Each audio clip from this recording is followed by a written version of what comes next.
Hello guys, welcome back to my channel. இன்றைக்கி நம்ம பேச போகிற விஷயம் என்ன தெரியுமா? மேரேஜ் பற்றி. மேரேஜ் செலவு.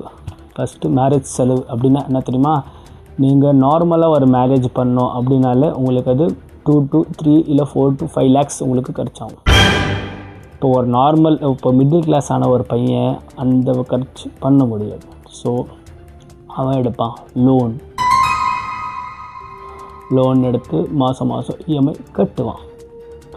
ஸோ அவன் லோன் எடுத்து மாதம் இஎம்ஐயும் கட்டணும், ஃபேமிலியும் பார்த்துக்கணும், ஒய்ஃப் வந்திருக்கா, ஸோ எக்ஸ்ட்ரா ஒரு பர்சன், ஸோ அந்த ఖర్చుம் இன்க்ரீஸ் ஆகும். மினிமம் சேலரி உங்களுக்கு மினிமம் ஒரு 40K + 50K இருந்தால் தான் நீங்கள் ஒரு பேசிக் லைஃப்பை வாழ முடியும். ஸோ இதை கன்சிடர் பண்ணிவிட்டு நீங்கள் உங்கள் லைஃப்பை சூஸ் பண்ணிக்கோங்க. இதுதான் ஃபஸ்ட்டு ரீசன். ஃபஸ்ட்டு பாயிண்ட்டை வந்து மேரேஜ் செலவு.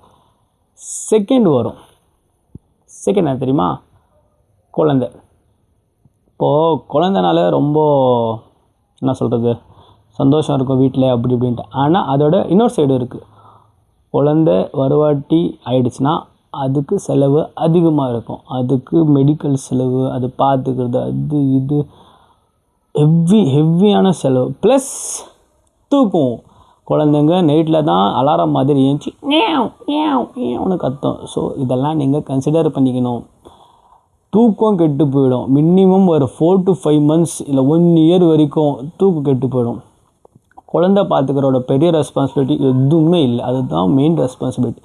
நீங்கள் அவனை கரெக்டாக பார்த்து வளர்த்து அவனை கெட்ட வழிக்கு போகாமல் அவனை எடுத்துகிட்டு போய் அவனை வளர்க்குறதெல்லாம் ஒரு பெரிய விஷயம். ஏன்னா உங்களுக்கு தெரியும் நீங்கள் உங்கள் அம்மா அப்பா பின்னாடி என்னெல்லாம் பண்ணுறீங்க அப்படின்ட்டு. ஸோ உங்கள் குழந்தை அது பண்ணும். அந்த ரெஸ்பான்சிபிலிட்டி எடுத்துக்கிறது தான் ஒரு பெரிய விஷயம். ஓகேயா? இதெல்லாம் சேர்த்து ஒரு பெரிய ரெஸ்பான்சிபிலிட்டியா அப்படின்னா இல்லை. மேரேஜ் ஒரு சர்டனுக்கு அப்புறம் போர் அடிச்சிடும். எவ்வளோ வேணால் அழகாக இருக்கட்டும். எக்ஸாம்பிளில் நான் சொல்கிறேன், சமந்தாவே எடுத்துக்கலாம். ஓகேயா? எவ்வளோ அழகாக இருந்தாலும் ஒரு சர்டன் பீரியடுக்கு அப்புறம் அங்கே லைஃப்பில் ஒரு போர்னஸ் வந்துடும். அந்த போர்னஸை தாண்டி போயிட்ட அப்புறம் மறுபடியும் என்ன இருக்கும் அப்படின்னு நம்ம பார்த்தா இன்னொரு போர்னஸ் இருக்கும். ஸோ லைஃப் வந்து மேரேஜ் ஒரு சர்டன் பீரியட் ஒரு 2-3 years ஆகிட்ட அப்புறம் போர்னஸ் மட்டும்தான் இருக்கும். எக்ஸைட்மெண்ட் இருக்காது. எக்ஸைட்மெண்ட் என்னென்னா உங்களுக்கு சைட் சிக்ஸ் வேணும். உங்களால் சைட் சிக்ஸ் பண்ணிக்க முடியாது. ஏன்னா உங்களுக்கு ஆல்ரெடி இந்த லைஃப்பில் செலவு அதிகமாக இருக்குது. மேரேஜ் லைஃப் என்பது செலவு செலவு செலவு செலவு செலவு. ஸோ அதனால் நான் இப்போ உங்களுக்கு என்ன சொல்ல வரேன்னா, மேரேஜ் பண்ணிக்கோங்க. ஆனால் காசு இருக்கிறவங்க பண்ணிக்கோங்க. ஆனால் காசு இருக்கிறவங்கள பண்ணிக்காதீங்க. ஏன்னா உங்களையும் பிடிச்சி தள்ளி விட்டுருவாங்க. ஸோ மேரேஜே பண்ணிக்காதீங்கன்னு நான் சொல்ல வரேன். ஆனால் உங்களுக்கு சூல் ஜாஸ்தி, உங்களுக்கு பண்ணிக்கோங்க. அதனால் நான் என்ன சொல்ல வரேன்னா, மேரேஜ் தேவையில்லை, அவசியம் இல்லை, நாசமாக போங்க அப்படின்னு தான் சொல்ல வரேன். ஆனால் மேரேஜ் பண்ணிக்காங்க. நல்ல பொண்ணுங்களும் இருக்காங்க, எல்லாமே கெட்ட பொண்ணுங்கன்னு சொல்ல. ஆனால் நான் இப்போ பொண்ணுங்க பற்றி பேசல, நான் வந்து உங்கள் ரெஸ்பான்சிபிலிட்டி பற்றி பேசிகிட்டு இருக்கேன். நீங்கள் அர்ன் பண்ணுற காசு எங்கெங்கே செலவாகுது, எப்படி செலவாகுது. சும்மா மேரேஜில் போய் மாட்டிக்கிட்டு ஐயோ அம்மன்னு தவிக்கிறது பதிலே அதுக்கு முன்னாடி யோசிக்கணும். லவ் இருக்கட்டும், காஜு ஒரு பக்கம் இருக்கட்டும், ரெண்டுமே ஒரு பக்கம் இருக்கட்டும். ஆனால் நீங்கள் ஃபஸ்ட்டு லைஃப்பை பற்றி தெரிஞ்சுக்கணும். நாம் என்ன பண்ணால் எப்படியெல்லாம் நடக்கும். நான் இப்போ ஒரு கமிட்மெண்ட் தரேன்னா, இப்போ நான் ஒரு லோன் கட்டுறேன்னா எனக்கு பேசிக்காக எனக்கு சேலரி வேணும். ஓகேண்ணா? இப்போ நான் லோன் கட்டினா எனக்கு சேலரி வேணும். அது பர்ஃபெக்ட் டைமுக்கு வந்தால் தான் நான் அந்த லோனு கட்ட முடியும். அந்த நேரத்தில் தான் அந்த லோன் வாங்க முடியும். கரெக்ட். அதே மாதிரி தான் உங்களுக்கும்.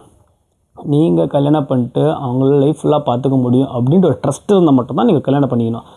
இல்லை அவசரம், அவன் பண்ணுறான் இவன் பண்ணுறான், எனக்கு இருக்க சின்ன பசங்கள்லாம் கல்யாணம் பண்ணுறாங்க, நான் எப்போ பண்ணல, அவன் கேட்குறான் இவன் கேட்குறான். நீ கல்யாணம் பண்ணிட்டு நீ மாட்டிக்கினா ஒன்று அவனும் கேட்க மாட்டான், இவனும் கேட்க மாட்டான், உன் சொந்தக்காரன் வர மாட்டான், இவனும் வர மாட்டான். ஸோ ஒன்று நீ தான் பார்த்துக்கணும். அதனால தான் நான் சொல்கிறேன், கல்யாணம் பண்ணிக்கோங்க. ஆனால் பார்த்து பண்ணிக்கோங்க. ஃபஸ்ட்டு உன் பாக்கெட்டை பார்த்துக்கோங்க. அதில் தினன்னு காசு ரொம்ப இருந்தால் மட்டும் தான் நீ கல்யாணம் பண்ணணும். கல்யாணம் பண்ணிட்டு நீ எப்போது ஒரு வாட்டி ட்ரெயினில் ட்ராவல் பண்ணியிருக்கீங்களா? மோஸ்ட்லி எல்லோரும் ட்ரெயினில் ட்ராவல் பண்ணிப்பீங்க. ஆனால் ட்ரெயினில் ட்ராவல் பண்ணும்போது தான் தெரியும் ஸ்லீப்பர் கோச்சுக்கோ ஜென்ரல் கோச்சுக்கோ என்ன டிஃப்ரென்ஸ். ஸ்லீப்பர் கோச்சில் நீங்கள் காசு இருந்தால் ஸ்லீப்பர் கோச்சில் போகிறதுக்கு வசதியாக இருக்கும், எல்லாமே ஃபெசிலிட்டிஸ் இருக்கும். அதே நீங்கள் ஜென்ரல் கோச் வந்து பாருங்கள், உட்கார முடியாது, நிற்க முடியாது, பாத்ரூம் சொல்லணும், அது இது. ஐயோ சாமி, லைஃப் அந்த நிலைமைக்கு மாத்திரம் போகக்கூடாது. சிங்கிளாக இருந்தாலும் பரவாயில்ல, காசு நல்லா செலவு பண்ணிட்டு ஜாலியாக வந்துட்டு ஜாலியாக போயிடலாம். ஆனால் கஷ்டப்பட்டாலும் என்னால் வாழ முடியாது. நீங்கள் உங்களால் வாழ முடியும்னா கண்டிப்பாக கல்யாணம் பண்ணிக்கோங்க. கல்யாண பத்திரிக்கை எனக்கு அனுப்புங்க, நானும் வந்துடுறேன். சேர்ந்து செலிப்ரேட் பண்ணலாம். சரியா? இதுதான் என்னோடய இது. அப்புறமா நான் வெயினில் இன்ஜெக்ஷன் எல்லாம் போட்டு சாவடித்தாங்க, தள்ளி விட்டாங்க, அதெல்லாம் நிஜம். கேட்டு தெரிஞ்சுக்கலன்னா பட்டு தான் தெரிஞ்சுக்கணும். பாய்.